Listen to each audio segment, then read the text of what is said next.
department duty.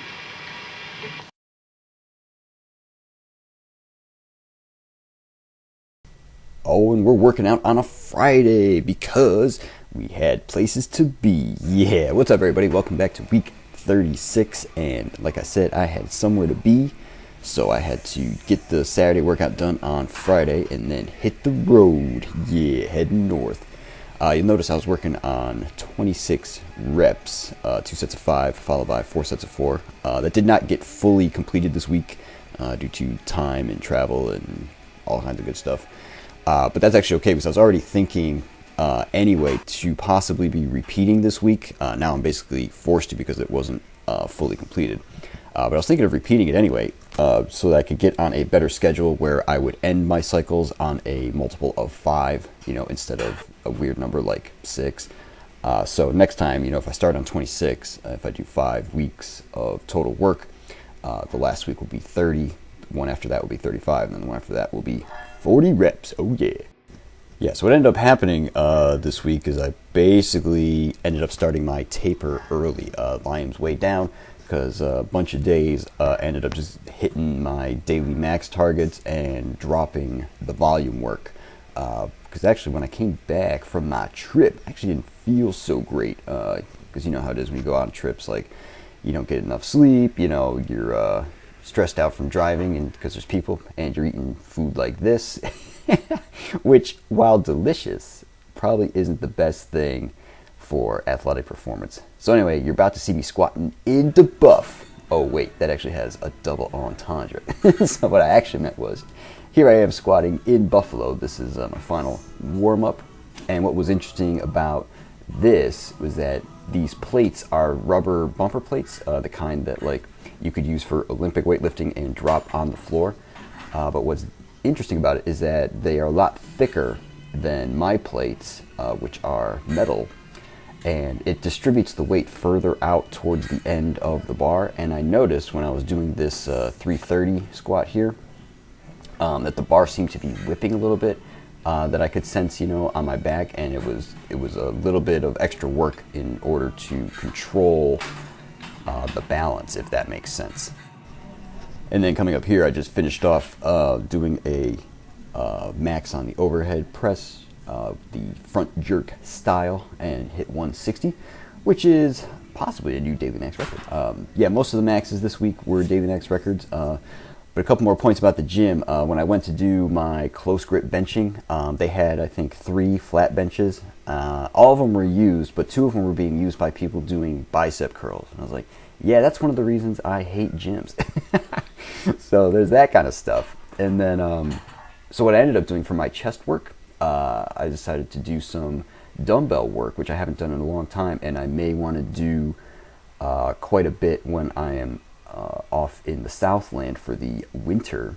What I ended up doing was just seeing how heavy could I work up on a set of 5 before it gets to be kind of difficult. And so what I ended up doing was a set of 5 with the 45-pound dumbbells, then 55, 60, 65, 70, and 75. And after adding all that up, that ended up being a decent amount of chest volume, so I was actually pretty happy with that. But yeah, like I said, I didn't have a ton of time at that workout, because you can't just like disappear for a few hours when you're, visiting the fam, right? So that was that, and it was good.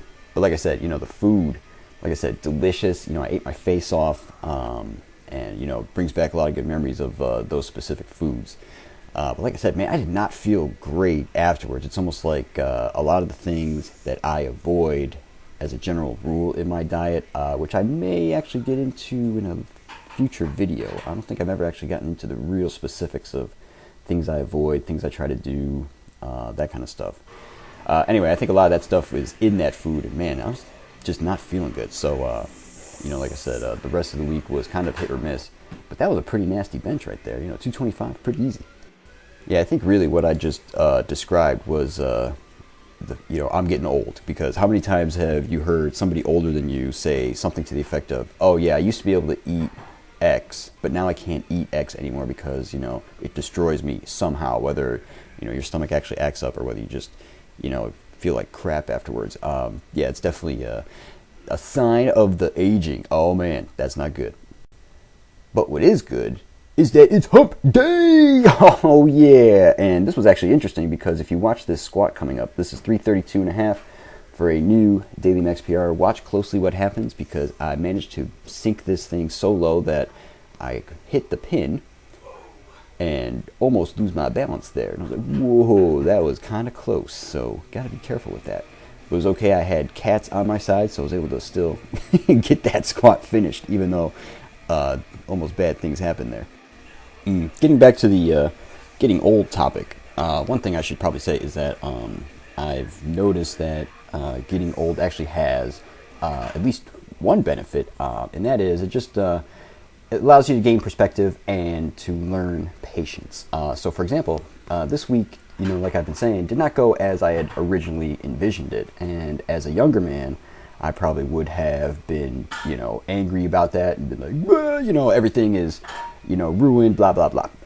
But nowadays, I keep it in perspective. This is week 36, like in a row of pretty solid lifting, and in the grand scheme of things, one, slightly less than optimal week is not going to make that big of a difference, going forward.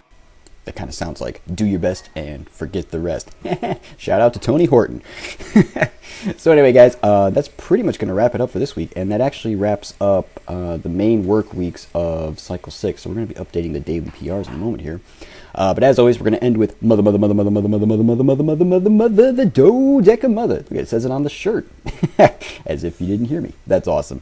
You guys have a good week, and I'll catch you next time.